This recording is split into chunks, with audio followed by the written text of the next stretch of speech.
that Miami needs to change the defensive coordinator, because if you look at the play calls and everything, and I trust others who are more learned than I in these kind of a thing, engagements.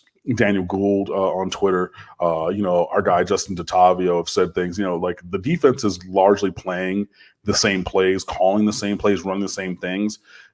There's been a couple more breakdowns. It hasn't been as locked down as it once was, but I'm not necessarily one who says that Blake Baker has to go. However, if you have a chance to get Charlie Strong as your defensive coordinator here at Miami because he got fired at USF, bro, I'm taking it. I'm sorry, Blake. I think that you're a great defensive coordinator. I think that you're going to have a bright future in this job.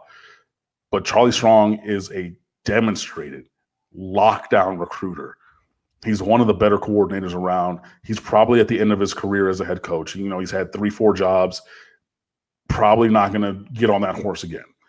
But if he wants to get back in there and say, look, I don't need to be the head guy anymore. I had my 3 chances at that.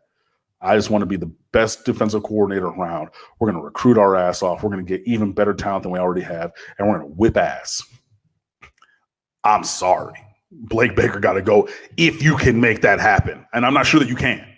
But what I'm sure that you need is a new offensive coordinator or Dan Enos to run a version of spread that he's never run before and run it well. So when you say it like that, I'm not necessarily sure that leaving him to do that, which he's never done or doesn't not necessarily want to do, is the best fit. But that's, to me, where the change needs to be made, because it's a scheme and paradigm thing. There's a disconnect, and I think that needs to be updated. Tyler Van Dyke mentioned a couple times in the live chat and in other weeks, I've some folks are extremely high on him. Is he as good a prospect as some people are mentioning here? I think that he has incredible talent. He's 6'4", 215. The first play of his junior highlights, he flings the ball about 65 yards with the flick of a wrist, pretty much flat-footed. He does flip his hips on the throw, but it's not like he took a crow hop and 3 steps and, he's just kind of and it just, the ball sails. He's pretty good. He led his team to an undefeated New England prep school championship this year, which is awesome. I just looked up the stats. Excuse me, 61.5% completions, 21 touchdowns, 5 interceptions, 139 rush yards, and 4 touchdowns in a 9-0 undefeated season. Excuse me. Those kind of stats and that kind of performance are pretty good. So, yeah, he does have talent. He's worked under center. He's worked in shotgun. He has worked, there are reads to be made, and every quarterback makes reads. You might just not have as complex of a system overall. But if you watch his highlights, he does make different reads, high-low reads, smash reads, all kinds of things like that. Is he a day one, play one person? I don't think so.